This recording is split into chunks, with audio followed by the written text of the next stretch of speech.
Welcome to Unbreakable Spirit, Stories of Inspiring and Thriving, with Jennifer Seven, co-author of a book that is part of the Sisterhood Folios, a #1 international bestseller. This is a podcast about real women who've overcome tremendous obstacles and come out on the other side to thrive. Whether their hardships were financial, relational, or health, these women dug deep and found the light, out of the dark, to rise from the ashes, to find the ability to forgive, to love, and to live an authentic, joyful life. Now, here is your host, Jennifer Seven.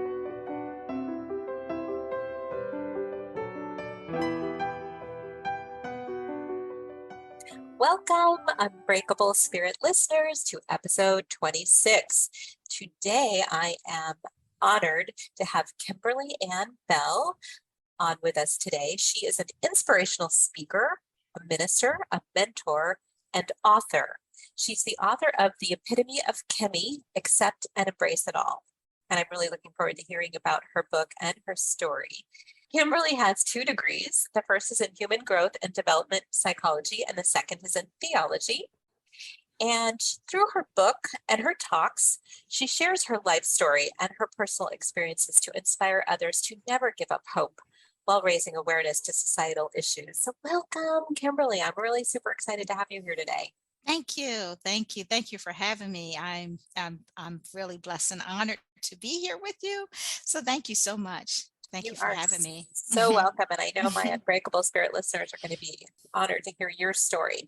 So Kimberly, let's go ahead and jump in, and you can start sharing your story with us. As you were saying, as an inspirational speaker, it's my passion to try to encourage and be very transparent of what I have to live through and live with and choose for me. Be the best person that I can be, just not for myself, but for my family and for the career choice that I've chose, that once I applied myself and to choose me first, and then I was able to give others the best of me. So it's been a journey to get to this place, but it's a process and it's work. And so I try to share that I apply what I talk about. I work every day and changing my mindset. And I came up with Accept and Embrace It All because I had to accept some things that I had to embrace that did not have to stay the way that it was. The broken foundation, the issues of abandonment and rejection, and just having the depression and anxiety that a lot of women have dealt with because of their never finding their self-worth or their self-love for themselves. So Kimberly, can you go back in time and share with us some of the things that you've been through that created a lot of this anxiety and depression and feelings of abandonment? Yeah, well, my abandonment and rejection issues come all the way from really the initial 6 years of my life of being rejected by both of my parents and adopted and raised inside of my biological father family. It was my paternal aunt that raised me and her father, but it wasn't up until I was 5. I stayed pretty much with my biological mother and father and my older sister up until I was 5, but I dealt with, up until I was 5, witnessing verbal, physical abuse. And not only that, a disconnection that was very, very real in the eyes of a child from my biological mother. There was So she was yes, disconnected she from was you from birth up until I was 5. So she didn't have that maternal loving. Exactly. Yeah. Only to me. Yeah. But I lived through that, and I've ended up creating this way of coping with it, of feeling that there was something wrong with me. There was nothing that I could do, even as much as I tried to get validation, to get love, to get the emotional, to get the physical, the attention from her. And this is all when you're very, very little. Very, very young. Yeah. And so from one traumatic to another, of then being separated, not from only them, and told that they were my father was going to come back and get me, that never happened, but was being separated from my sibling that I only knew, that protected me, that played with me, that had that sibling love. So only you were removed from the home? Only I. Yeah. Oh, wow. That had to have been very. So like I said, it was from one trauma experience to another. And then from that, separation, it was having to adjust, and it wasn't even a week or a day that went by that I was had to stay with a family that was pleasant, but I knew that wasn't who I really wanted to stay with. And And that must have been very confusing for you as a child. yes, because no one said nothing. It You was just like, were moved out of the home and none of your yeah, siblings. How many yeah. siblings did you have? It was the one at that time that I knew that had experienced the traumatic experience with me, with that led up to the physical altercation between my father and my mother. It was just my sister and I in the car, and I believe she might have been pregnant with another one at that time, but I do know that the fact of it was that at that time it was the connection of my 2-year older sister and them that was separated. That was a disconnection that I had to deal with, that rejection or that abandonment. And then they stayed together for a while and had other children, and eventually they divorced. But I never was reunited with them. But it filled me with, as you were saying, a silent cry. Like, why should I say anything to anyone about how I feel, or that I was scared of the dark, or that I had questions or whatever, because it seemed like my feelings or even my words did not matter. So it led to very much of seeking validations and acceptance in relationships that I got myself into that was very toxic, that was very unhealthy, because I did not identify or accept that this brokenness came from as a child. It came from Yeah. inside Yeah. you, and Yeah. you're Inside of me. Yeah. looking for others to fill Yes. that up. Yeah. And looking for others to protect me, to fight for me, to stay there. Yeah. To stay there regardless. Just don't abandon me. Don't leave me. So The worst. anybody will work as long Ye- as they stay. Yes. Yes. Mm. Yes. Yes. Yes. Yeah. Oh, Yeah. yeah. Well, I Yeah. imagine that then as you go into your teen years, Yes. that probably caused a lot of issues for you. Yeah. Was really looking for, and then to top it off, my first sexual intimacy came from 12 years old with the extended family of my adopted parents, who was allowed to stay in a home that groomed me, that Oh dear. that poured that acceptance in me at 12 years old. I remember the first couple of things that he would say that just brought highlight to my 12-year-old mind is that, I love you, Kimmy. I love you. No one loves you like I do.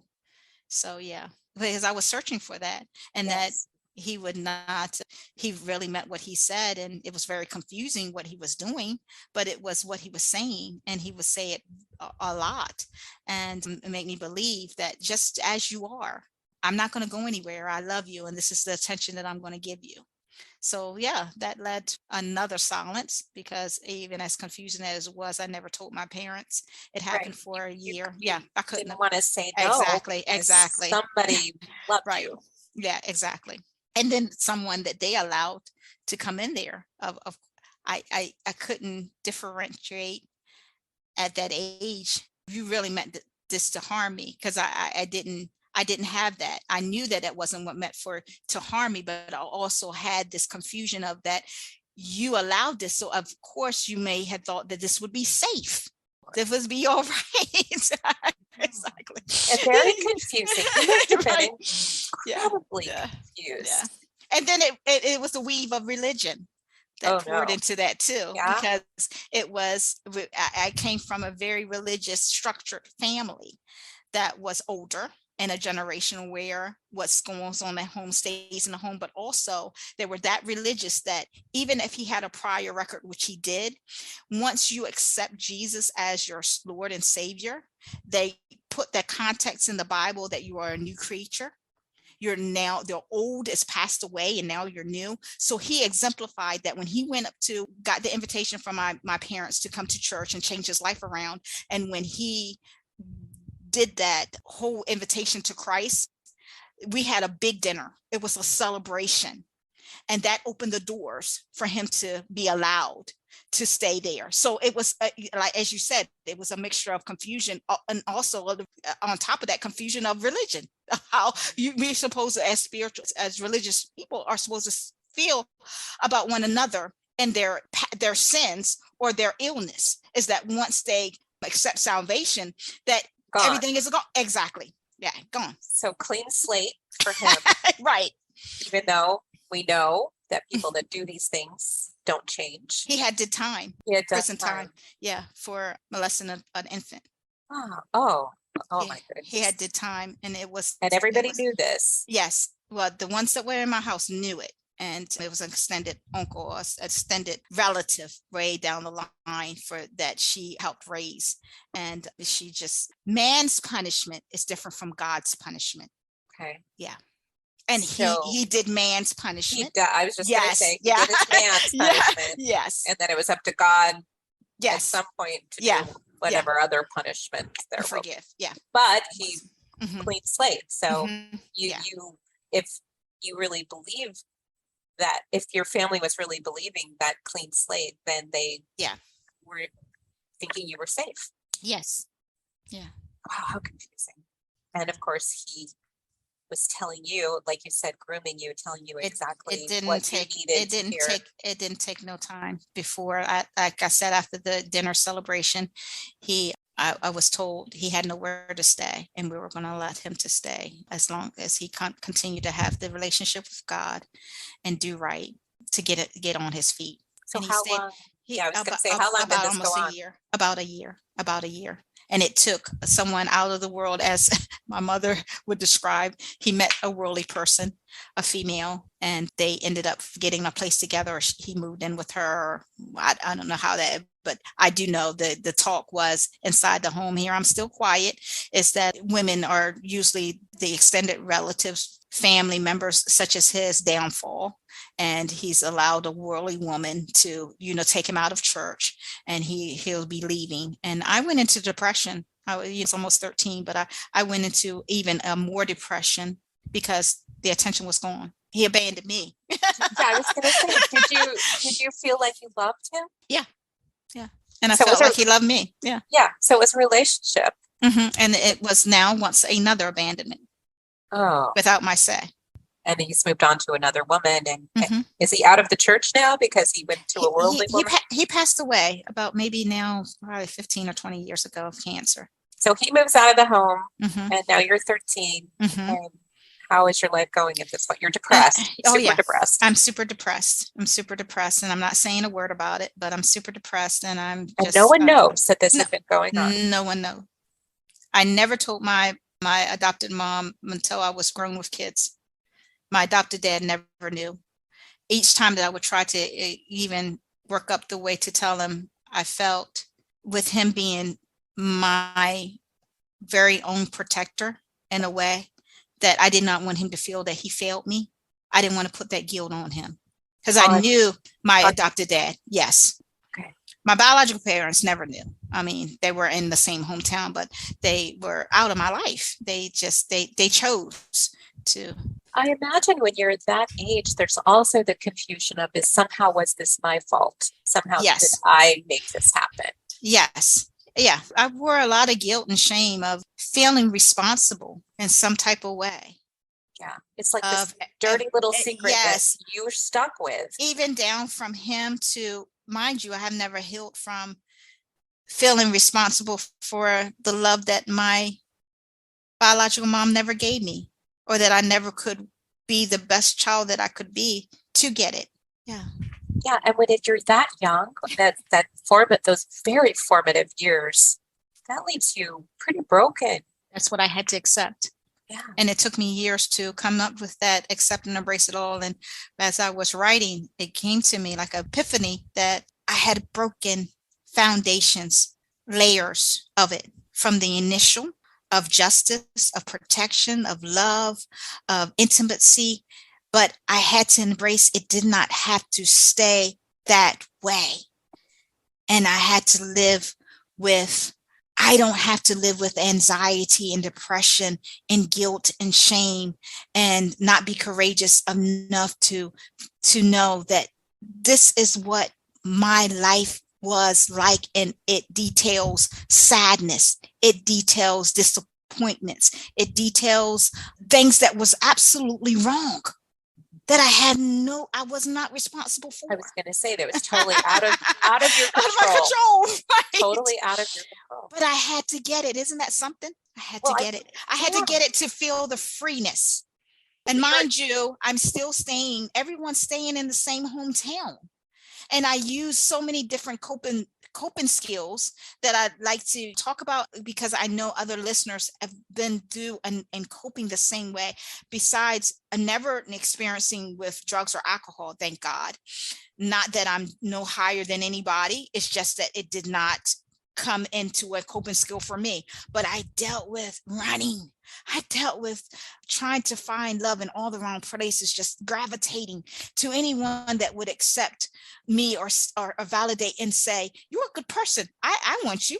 Yes. Instead of finding. And that's what we all want. Yeah, exactly. Instead of accepting, I've created as a good person. I don't need you to tell me that I'm good. Okay. I got it. Yes. Right. You don't have to get it from someone else. Yes. If you already have that. But how did you find it? So let's go back a little bit. So he's gone, you're 13. Yeah. Kind of what happened then from there? So dealt with the depression, dealt with the silence, and I'm going through the hormones. I'm going through teenage adolescence or whatever. And I remember an older guy coming in our neighborhood, recognizing me and another childhood friend. And one thing to led to another with the exchanging of the phone numbers. And because my family was so religious, we had names. I mean, they had nicknames that they called your breast and the private parts. They had for years, she would say, how you get pregnant is by swallowing a black watermelon seed. Oh my goodness. Yeah. So you had no reality. No. Birth control or sex. No, it was forbidden. But I'm going through, and mind you, they were unknown of the grooming and the intimacy that I've had. The only thing that this man had not done was penetrated me. Everything else had happened sexually. So I'm going through this hormone change and this teenage years and everything. And I remember sneaking off, being a little rebellious because I can't talk to, and I didn't have no sibling there. I was their only child. Oh, I was going to ask you. So yes. There's no other children. No other children. No.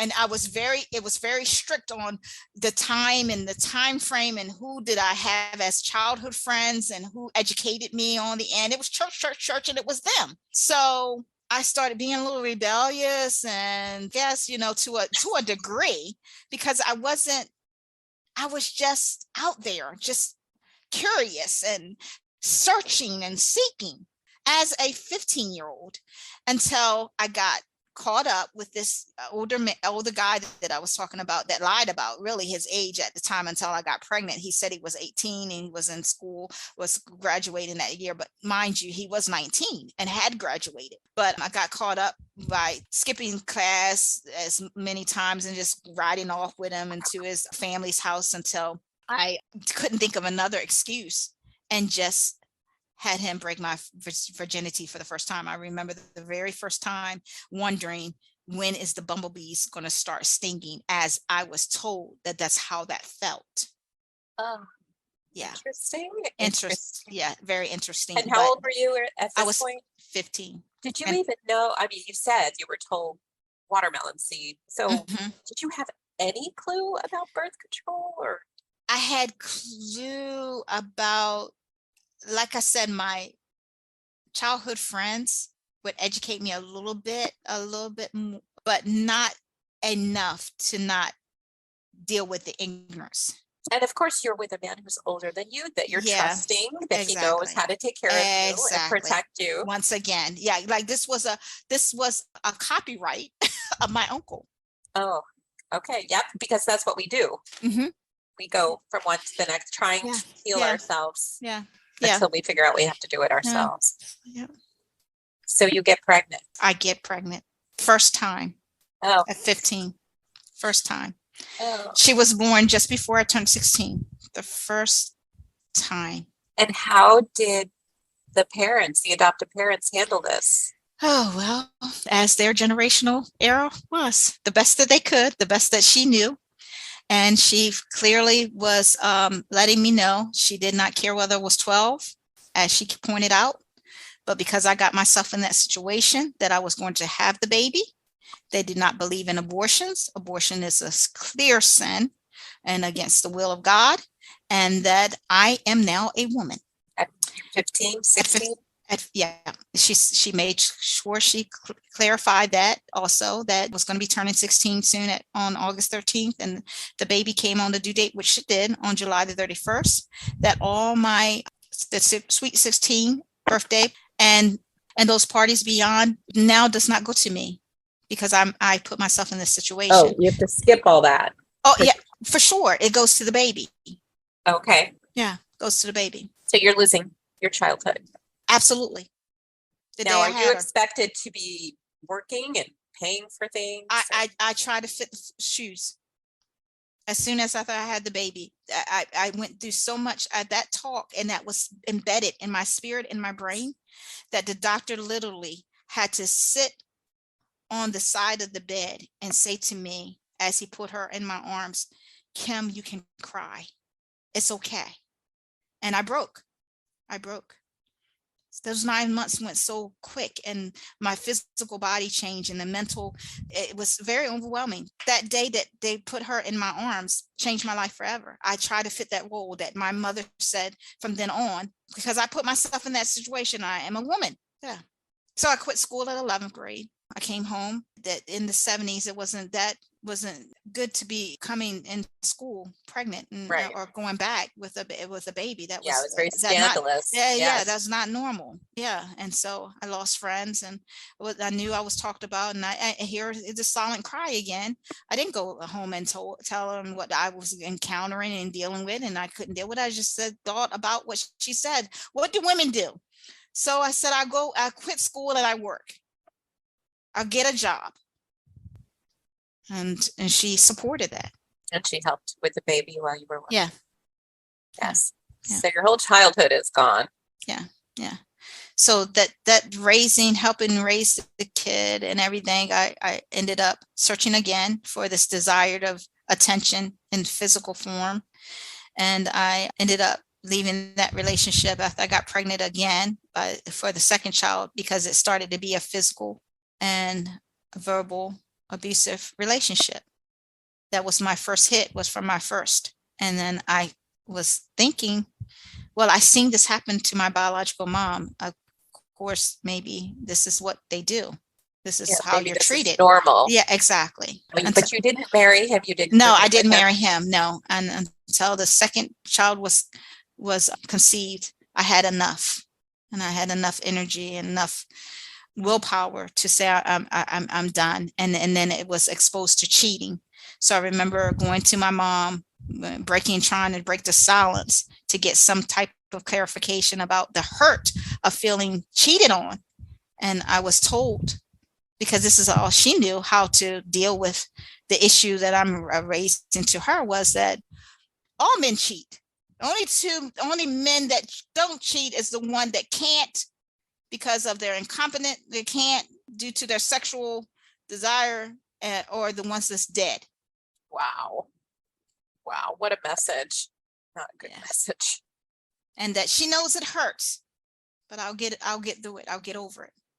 And but so that was, of course, no therapy for you. No, right? No therapy, no therapy. Even when my educator had in my elementary school years suggested to them, because once again, we're in the 70s, and they didn't dip in their business like they, thank God for school systems now that really does assessments. Therapy was a dirty word. Exactly. Yeah. But back then they just filled out the paperwork and said, we have this child here, we want to enroll in school. And so when I got tested and I was had a intellectual disability, they had diagnosed it mild retardation, and they said I would never read or write. I couldn't, if it's a total blockage, a shutdown. Yeah, but she suggested, I had an educator that was wonderful that I stayed with for 6 years that seen something in me, and she suggested to them that I should be seen by someone else besides a medical provider, and they said shut it down quickly. Said prayer works, prayer changes things, and they believe in God, and they have left that matter into His hands. She would not let me go. She stayed with me. I stayed with her for 6 years. and resource. And she was an angel. So I, even with the educational piece, it was difficult. I was introduced to some bullying back then. They knew that I was in another classroom and only came out for recess. So Or in the I was special classroom, right? exactly yes, name calling. And I would never tell my parents about it. The first thing my go-to was the educator, and she helped me deal with that by letting me be her helper and letting me go out to recess when I wanted to, not that I was made to. So even with that, I had to accept that we can be misdiagnosed and that I didn't have to be defined by statistics. Because clearly that was not a correct diagnosis. Right. Yeah, we can be Clearly. misdiagnosed. And that it made me educate more and deal with the accepting of PTSD. That's a big difference from. I was going to say, you probably were so shut down because of all you've been through. How in the world could they test you accurately? Right.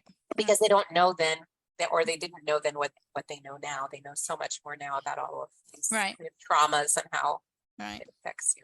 Yeah. Okay, so 11th grade, drop out of school. You've got a second child. Yep, second child on the way. Met another guy that was in the military that really supported, was there until I had the second child, and introduced him to my mom and dad. And of course, here's this generational era when I was about to have her and we were getting closer together in a relationship. I said, I think we're going to find a place together. We're going to move in. Well, that was a no-go. That was a no-go. You do not shack. If you're good enough to live with a man, regardless of you'll marry him. So I was signed to marry him. That didn't even last a year. So you did get married to him? Yeah, just to get out the house. Okay. Yeah.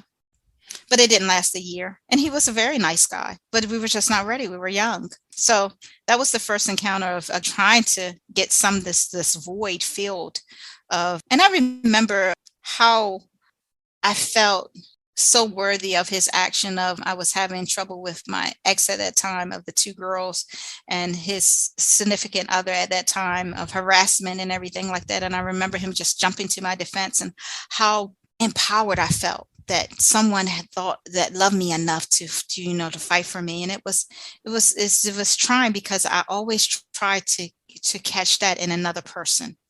And once I got disappointed in the slightest way that this person wouldn't protect me, or I felt that I was protected, it would just shut me down because I wasn't giving myself time to heal and understand that I have that ability to protect myself, to find that self-love and that self-worth, that I don't have to take anything, that I can stand up for myself, that I can speak out for myself, that I can choose what type of treatment I want in my life. Yeah. So tell us, Kimberly, how did you start to figure it all out? How did I had to keep going through unhealthy and toxic relationships. So I said it was enough. It was enough. And sadly, it got to not too long ago that just speak very honestly and transparent that I had to go beyond.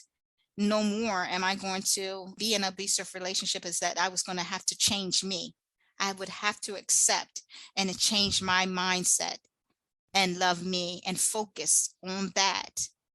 And you said you had an epiphany. So what happened to cause that epiphany? Or were you just sitting in your couch and suddenly you're like, wait a minute, I'm not doing this anymore? Or how did it come about? Well, the release of the book resonated because I was in an unhealthy relationship at the release of the book. And so at the release of the book, getting that last chapter out and that accept and embrace it all, God had allowed me to live it. And that unhealthy relationship went to a crazy spiral to help me with that epitome that you're talking about, that it was one of the worst breakups that I had in my life. And here I'm almost 50. And I'm like, okay, all right. This got to get beyond of stopping to never return again. The pattern, the cycle has to stop, and it has to stop with me. I can't expect no one else to do it. I can't expect to have the court system accountable for it, him responsible for it, but it has to start with me. I have to now get it in my spirit, change my mindset, rely on God to change me, to accept whatever I have to accept, to build whatever was broken, but start it with me and do the work. Okay, but let's go back for a second, because I can't believe you're 50. Listeners, if you can see her, she does not look 50. So when did you start your book? And I'm sure writing this book was part of your healing process. It was. And I had a mental therapist, and throughout my journey, I had to seek even beyond the generational era and what wasn't supported. I had to choose to do it. I sought out mental health therapists. About what age did you start? The first one was my second marriage. Okay. So I was in my late 20s. Okay, good. Yeah. So you're starting to realize that there are resources you can get some help. Okay.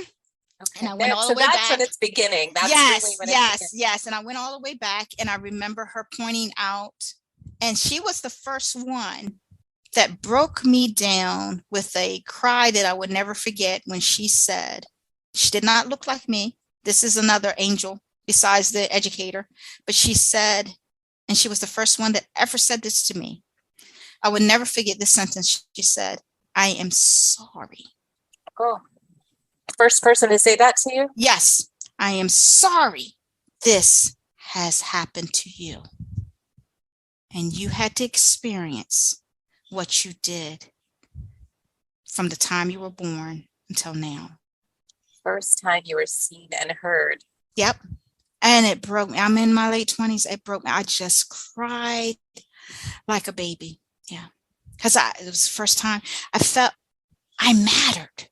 I guess you're right. That was the epitome. That was the start. That was the start. And thank God that I had the sense to reach out and had that ability to be able to obtain that mental health therapist at that time, to put that in my life at the time that I needed it. Yes. And again, I want to say that to all of our listeners. If you need therapy, get therapy. Yes. There are free resources out there. There's community resources. I know sometimes it can be very expensive, but I do believe there are free resources. I don't so. know. Yeah. And don't be afraid to get help. Yes. I wouldn't be mentally on that wellness path of wholeness without it. Period. I can't say any more about it. I wouldn't be here without their resource. Yes. So getting in with the book, I had mental health therapist sessions, about 3 of them, when I was writing the book. And this happened during COVID. And I remember, and I won't get rid of it, I had someone was saying in one of the meetings that was in about putting down a bucket list. And if you're a learner as far as visual, that's how you learn, to write it and put it on a poster so you can see it. So I still have it up in my office, where in 2015, I started this bucket list, and I had like 7 things. And one of them was to complete my memoir in 2017. And actually it finished in 2021. But the thing of it is, I had it visual, I had it written down. And I remember as we got sat down for COVID, it was like, now you have time to write. Exactly. It was very resounding. Like, it hit me hard. Like, if you don't do this now, it will never be another chance. Like, this is now or never type of thing. And I was like, what am I going to do in the book? I'm here trying to fight back and forth with it. And I start writing it down on paper. It says, share your truth. Go from the beginning. It's nothing going to encounter until you go from the beginning and just share your truth of your upbringing. What you had, what you experienced. And as I said, each chapter brought out, accept and embrace it. Yes, recognize it for what it was. Yep. And the fact that you were the victim. Yeah. So much of this, you didn't do it to yourself. It was done to you. Yeah. Accept and embrace it. Yeah, because we can't change the past. No. So I think it was really powerful that you're like, that acceptance piece. Yeah. because we dwell so much in the Mm-hmm. past. Mm-hmm. Like, no, we are only right here and now. Mm-hmm. And Mm-hmm. can't change it. And we really can't predict the future either. So we just have Right. to be in that Right. moment. But so I'm sure this was a very healing thing for you. I know that Unbreakable Spirit came out of this co-authored book, Unbreakable Spirit, where all these women got together and shared their stories. And Mm-hmm. I think we all did it just because it helped us heal. We had to tell our stories. We had to get it out there. Right. But also to help others Mm-hmm. to know that everyone has a story. How do you get through that Right. story? Right. So for you, Kimberly, when did you get these 2 degrees that you have? Hey, well, I had to go back to school, and I remember going through the physical abuse marriage. He was 11 years older than me. Is that the That second one or the Yes, second one? the second one. And one exploitation that he attacked me on was the finances. I remember feeling so broken. I hadn't got there yet with the physical, because I kind of kept trying to justify and dealing with the honeymoon periods and dealing with the gifts that would come after that, and then the sorries and the cries and stuff like that. But Okay, when that, so what you're saying is that cycle of abuse yes, where you yes, get hurt and then they yeah, make it up yeah. to you. And I wasn't ready to disconnect that exactly. But what I hit on point was when he took the card one time, the credit card or whatever, and left me with not any money. That hit me to be like, okay, I'm really going to do something about this. because I'm not going to let myself be left hanging, right? Yes, without having my girls or my kids seeing that I can't support them financially. So that's what took that drive to go back to school, because I knew initially I could not get a good job. Yes, I could not get a good job without an education. I knew that was something that I had to start from the bottom, and to correct and get right was getting that high school diploma. So that's how really my educational degrees were pivoted off of, was that encounter with that financial exploitation. That moment. That moment. Defining moment where you're like, this is not going to happen to me again. Yeah. And how old were you then, Kimberly? I was in my early 20s. Okay. Mm-hmm. So you start back to school, which is not an easy thing to do when you have 2 small children. And were you working? I had 4. I had 4 at that point. I had 4 by the time I was 25 years old, and I went into an external high school diploma program that was offered in our hometown to get my diploma, the same diploma that would give at graduation. Mm-hmm. Okay. But were you working at this time? Mm-hmm. Yeah. Working, raising 4 children, and working on your diploma. That's quite a lot. Right. So then you get your diploma, then you can go on to higher education. Exactly. And that was the kicker. I had to deal with procrastination. I had to deal with a spirit of not completing. Thank God I had a hard teacher that said to me, and that seen me starting to procrastinate and not really wanting to complete, because I'm fearful of the unknown. And I remember coming in there because I was skipping, was not skipping, but just lagging, not coming and being and dealing with the attendance like I should. And I remember just, and I wasn't goofing off. I wasn't clumping or anything. It was just that I was just not being focused, not just being laid back, and just getting that spirit of, if I get it, I get it. If I don't, I don't. And I came in there one day just bopping around. Here I'm young. And she said, you can leave. She said, you can go back home. And I said, why? And she said, because you're not going to waste my time, and I'm not going to waste your time. Kim, either you want it or you don't. And I looked at her and I was like, oh my God, how dare she talk to me like this? Right. I wasn't raised disrespectful or nothing, but I went in the car and I cried all the way home. And I said, how dare her? I don't understand what she's talking about. Da, da, da. But until I got myself together, I said, now look. And like you said, it wasn't clear to me at that time. I got to be honest. It wasn't about what they were seeing that was going on physically, but where my mind was at that time was the target that they would never see me not being able to provide. Wouldn't be self-sufficient money-wise for them or me. Your children. My children, exactly. It wasn't there about them seeing him dragging me down the stairs with my hair or anything like that. Where I was targeted, where my mind was that whatever happens, I would have money. I would have the source. I would have a job, I have a source to be able to take care of myself and them. And okay, so you start to solve this financial piece, and Then when did the epiphany Oh, come about so the abuse? so I graduated. Okay. I graduated from the program, and after she had that talk with me, I ended up being 5 of the candidates that they asked to speak about the program. I said, Lord Jesus, here we go. Who would have known? Who would have thought?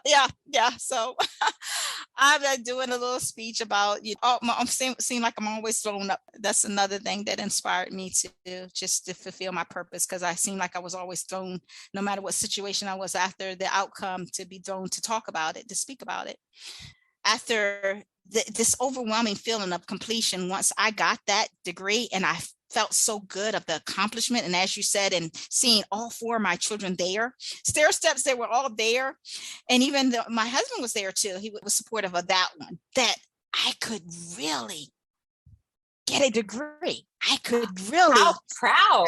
Exactly. So it just went from one area of my life to saying my goal was to get an educational career goal accomplished and achieved before I was 50 and be done. I never wanted to be a doctor, but I wanted the degrees that I got now. So it was, that first accomplishment of getting that high school diploma paved the way. Yeah. And what an example for your children. Right. And you're breaking a generational Some curse. Yes, exactly. So you are a minister, yes? Yeah.